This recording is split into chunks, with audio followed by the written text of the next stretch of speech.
"I know your voice."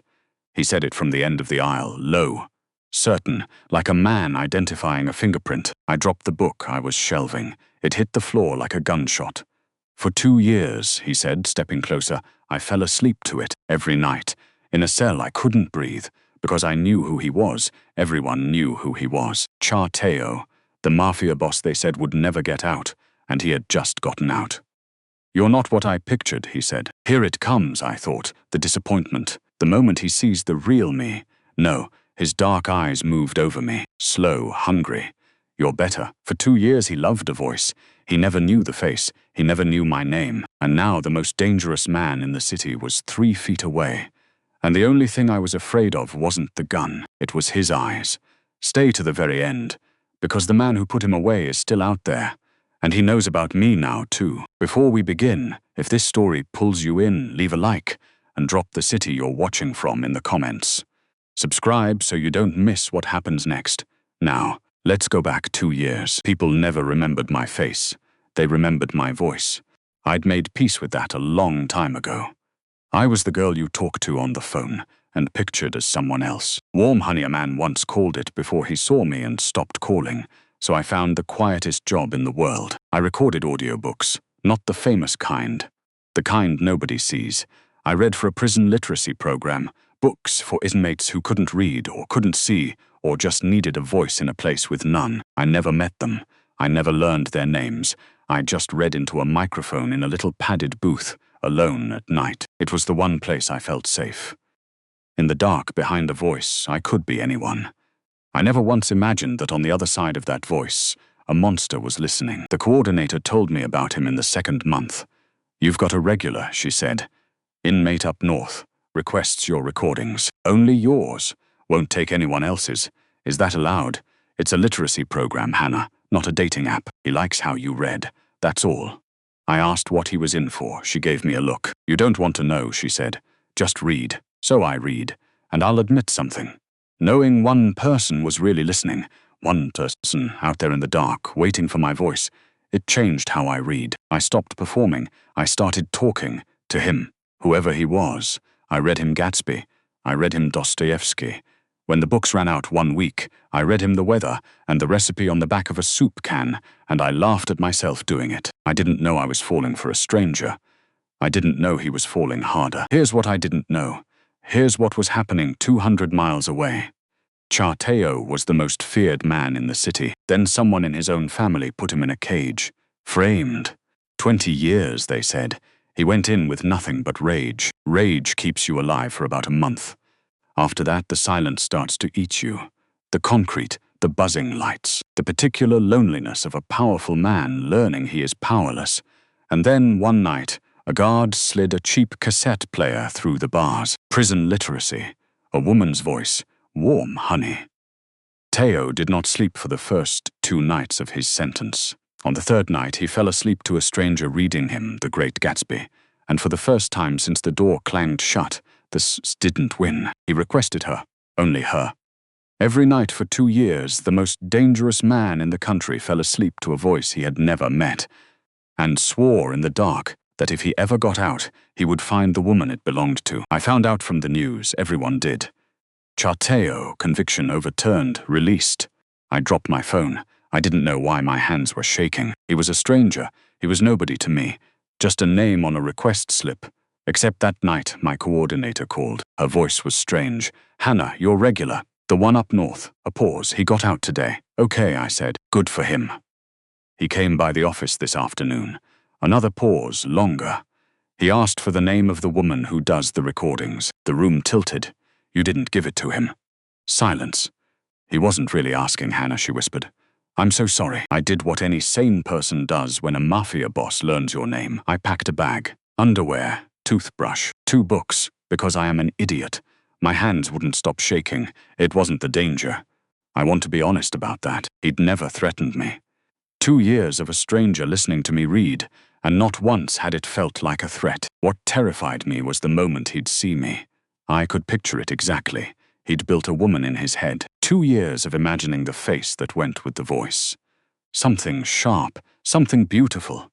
The kind of woman who belonged to a man like that. And then he'd open a door and find me. soft, round, hiding in a cardigan, and I'd watch his face fall. I'd watch the fantasy die in real time. I couldn't survive that. I could survive a gun. I could not survive that. I zipped the bag. I reached for the door. He didn't come to my apartment. He was smarter than that. He came to the one place I felt safe, the recording studio, late after everyone had gone. I let myself in to grab the last reels before I ran, and the light in the booth was already on. He was sitting in my chair, in the dark, enormous. Still, a charcoal suit and tattoos climbing out of his collar and eyes that had spent 2 years learning patience. On the desk in front of him sat a cheap cassette, worn soft, played 1,000 times. "I know your voice," he said. I froze in the doorway. Every instinct screamed run. My feet wouldn't move. "For 2 years," he said, not rising. I fell asleep to it. It was the only thing in that place that wasn't trying to kill me. He turned the cassette over in his fingers. I didn't know the name. I didn't know the face. I just knew if I ever got out, I'd find it. "Say something," he said. "What? Anything. I want to be sure." I could barely get the word out. "Please." His eyes closed for a second. When they opened, something in them had settled, like a man who'd found a thing he'd been looking for a very long time. "It's you," he said, and then he stood, and he crossed the room. And he looked at me, really looked, head to toe, the exact look I had spent my whole life dreading. I braced for it, the flicker, the disappointment, the recalculation. "You're not what I pictured," Tae-o said. "There it is," I thought. "There's the end." "No," he said, and his voice dropped low. His eyes moved over me again, slow, and there was nothing cold in them at all. "You're better. I pictured something sharp, something that would cut. I spent 2 years listening to the kindest voice I've ever heard." He stopped a foot away. Of course it came in something soft. I should have known. I forgot how to breathe. "Whatever you think I want," I said, backing into the shelf. "I don't have it. I read books, that's all I am." "I know exactly what you are," he said. "I've spent 2 years with it." "Then what do you want?" He was quiet a moment. "Right now, I want to hear you keep talking. It's been a very long day." He almost smiled. "But there's a problem, and it's not mine, it's yours. I don't have any problems. You have one. You just don't know his name yet." Tae-o set the cassette down. "The man who put me in that cell is still out there. He ran my family for 2 years. And an hour ago, he learned that the great Cha Tae-o walked out of prison chasing a woman's voice." His eyes hardened. "Do you understand what that makes you now to him?"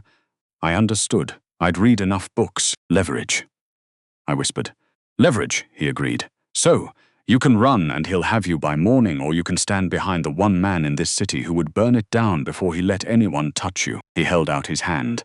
"It's not a good choice, but it's the only one you have." His home was glass and silence, the whole top of a tower, a city glittering below like something he owned, which mostly he did. I stood in the middle of it in my cardigan, and felt like a stain on a white sheet.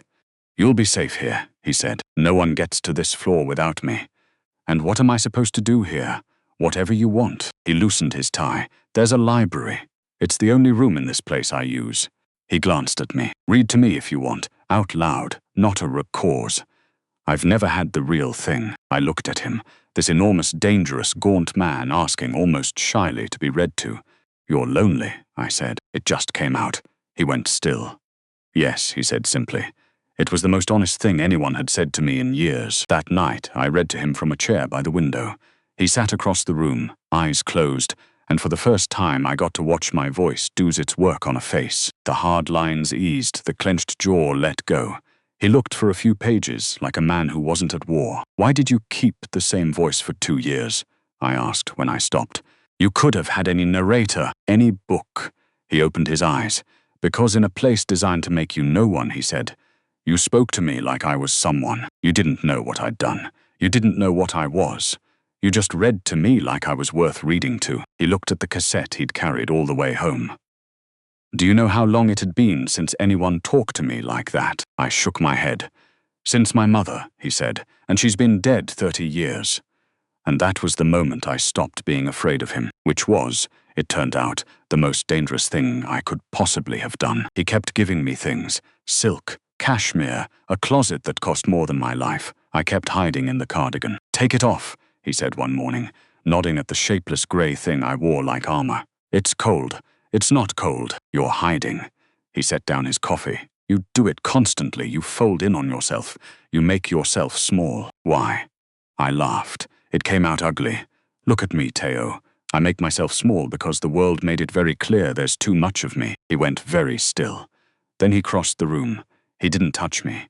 He just stood close and made me look up at him. Whoever taught you that? He said quietly. I want his name. Why? So I can have a conversation with him. His name was Grant, my ex. And the universe, which has a cruel sense of humor, put him at the same charity gala Tae-o took me to a week later. Hana. Grant's smile was the same, polished, quietly cruel. His eyes went over me and did the old math. You look, well, different crowd for you. He lowered his voice. Punching a little above your weight, aren't you? Does he know what he's getting? 2 years ago, that sentence would have folded me in half. Before I could answer, the temperature of the room dropped. Does who know what? Tae-o said, appearing at my side. Grant's face did something wonderful. It remembered who he was talking to. Mr. Cha, I didn't. Hana and I are old. I know exactly who you are, Tae-o said, calm. That was the terrifying part. You're the man who taught my guest to apologize for existing. He straightened Grant's collar gently, which was somehow worse than a punch. You're going to leave now, and you're going to spend the rest of your life being very, very quiet about her. Nod if you understand. Grant nodded. Grant left. Grant did not come back. Back home, he stopped me in front of the tall mirror in the hall. He stood behind me. He made me look. You see flaws, he said. I know you do. Tell me what you see. Tae-o, tell me. I see too much, I whispered. Everywhere. He was quiet a moment. Then he spoke against my ear, low, and every word landed like a stone in still water. For 2 years, he said. I couldn't see anything, just a voice in the dark. And I built a whole person out of it, and I was terrified. The day I got out, that the real woman would be less than the sound. His hand came to rest light at my waist. You want to know the truth? She's more. Every single part of her is more. You've been apologizing your whole life for the one thing about you I would kill to keep. I watched myself, in the mirror, start to cry. And for the first time, I didn't look away. His phone rang before either of us could move. He looked at the screen. His whole face changed. Get your coat, he said. Now, he found us. His name was Sung Ji-hwan. He had been Tae-o's right hand for 15 years. He had smiled at Tae-o across a table for 15 years. And then he had planted the evidence that put him in a cage, and run the family in his absence, and grown very comfortable in a chair that was never his. A released Cha Tae-o was a problem. A released Cha Tae-o with a soft place. A woman he'd crossed a city to find was a solution. Mateo brought the truth at 3 a.m., the wire transfers, the forged files, and the call, 12 hours old, from Jihan to a crew of freelancers with a single instruction. Take the voice. Break the boss. Tae-o read it without expression. That was the frightening part. He set the phone down. He looked at me, asleep on his couch, and then at the man's name on the screen. 15 years, he said, to no one. He caged me for 2 of them and thought I'd come out smaller. His eyes were black and calm. I came out with something to lose. He has no idea what that makes me. He moved me that night. He was careful, he was thorough. It almost worked. But Ji-hwan had 15 years of knowing how Tae-o thought. He didn't come at the fortress. He came at the seam, a driver Tae-o had trusted since before prison. 1 man, 1 lie, 1 open door. They took me from the parking garage. Quiet, fast. A cloth, a needle, the world going soft at the edges. The last thing I did before the dark took me was the only thing I had. I was wearing the wire Mateo had clipped inside my collar that morning, just in case. And as they carried me to the van, I did the one thing I'd done for 2 years for a stranger in a cell. I talked, low, steady, describing everything, the van, the turns, the smell of the river, giving him my voice 1 more time so he could find it. Tae-o did not panic. He'd had 2 years of practice at being helpless, and he was never, ever going to be helpless again. He put on the headphones, and he listened to her voice the way he'd listened for 2 years. Like it was the only real thing in the world. Left turn. Gravel, now the river. A building with a blue door. She was doing it on purpose. She was reading him a map. His brilliant, terrified, unbreakable girl was narrating her own kidnapping so the monster could find her. She's at the old cannery, he said, standing, checking a weapon with hands that did not shake. Blue door, east dock. He looked at Mateo. Sung Ji-hwan wanted to take the one thing that kept me human. His voice was very quiet. He's about to find out what's left when you do. I woke tied to a chair in a room that smelled of rust and old salt. Ji-hwan crouched in front of me, smiling the smile that had fooled a dangerous man for 15 years. "So this is the voice," he said. "All this over a fat girl who reads books to convicts. He really did go soft in there." I looked at him. My head was pounding, my hands were numb, and I was, to my own surprise, not begging. "He'll come," I said. "I'm counting on it. That's the whole point." He stood. "He walks in to save you. My men put him down and I keep my chair. You were just the bait, sweetheart. Nothing personal." "You should run," I said. He laughed. "Why? Because you took the wrong thing." My voice didn't shake. 2 years in a booth teaches you to control a voice, no matter what your hands are doing. You think I'm his weakness. I'm the reason he still has anything left to fight for. You didn't take his soft spot, Ji-hwan. I met his eyes. You handed a starving man a reason. The building shook. The blue door came off its hinges. What came through it wasn't a businessman. 2 years of a cage had burned something out of Cha Tae-o and left only the essential thing. He moved through Ji-hwan's men like weather. It was over faster than it should have been. It was not gentle. Ji-hwan reached for me. The old play, a knife to the bait. He never touched me. Tae-o caught his wrist an inch from my throat. And for the first time in 15 years, Sung Ji-hwan saw the man he'd spent 2 years pretending he'd buried. "You had my chair," Tae-o said quietly.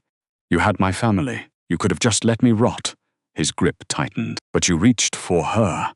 And now there's nothing left of the man who might have let you live." He didn't do it in front of me. That mattered to him, I think. He turned my chair to the wall. He told me, low, to keep my eyes closed and keep talking. Anything. The weather, a recipe, a soup can. And I did. I read the monster a grocery list while he finished it.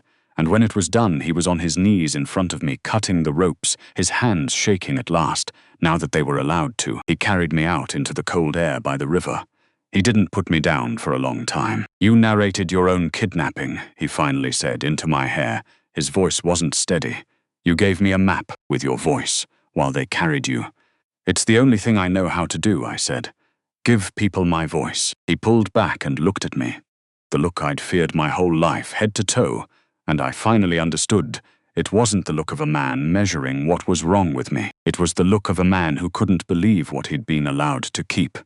"For 2 years I loved a voice," he said. "I told myself the woman couldn't possibly match it." He touched my face like it was made of something rare. "She doesn't match it, Hana. She's the reason it sounds like that. Here's the thing no one ever told me in 29 years of hiding. The voice everyone loved, the warm honey, the thing that undid people. It was never separate from the soft, round, apologizing girl they overlooked. It came out of her, it was made of her. You couldn't have one without the other. He'd known that before he ever saw my face. He'd fallen for the whole of me, through the only part I couldn't disguise. I never recorded in that little program again. The coordinator understood. But I didn't stop reading. I read to him, out loud, the real thing. The penthouse got warmer. The cardigans disappeared, not because he took them, but because one morning I looked in the tall mirror in the hall and simply didn't reach for one, and he saw me not reach for it, and said nothing. And that saying nothing was the loudest love letter I ever got. He kept the cassette, the worn one, played 1,000 times in a cell. He keeps it on the shelf in the library, next to a photograph of the two of us, and sometimes I catch him just holding it, this enormous, dangerous man, turning it over in his tattooed hands. "Why do you keep it?" I asked him once. "You have the real thing now, every day." He thought about it. "Because that voice," he said, "is the reason I survived long enough to meet the woman." He put it back on the shelf carefully, like it was made of glass. It never lied to me, not once. Even when it didn't know who it was talking to. He looked at me across the warm, bright room. "Read to me," he said, and I did. "So tell me, was she right to run at first? Or should she have trusted what 2 years of letters, of a voice, had already told her, and a man who fell in love with someone before he ever saw her face? Is that the purest kind of love, or the most dangerous? Drop your answer in the comments. And if that cassette got you, type, "The voice never lied, so I know." Share this with someone who's spent their whole life being loved for a part of them, and hiding the rest. And subscribe, because next week's story is about a woman who cleaned a mafia boss's office for a year, never spoke a single word, and left one sentence on his desk before she vanished. "We'll see you there."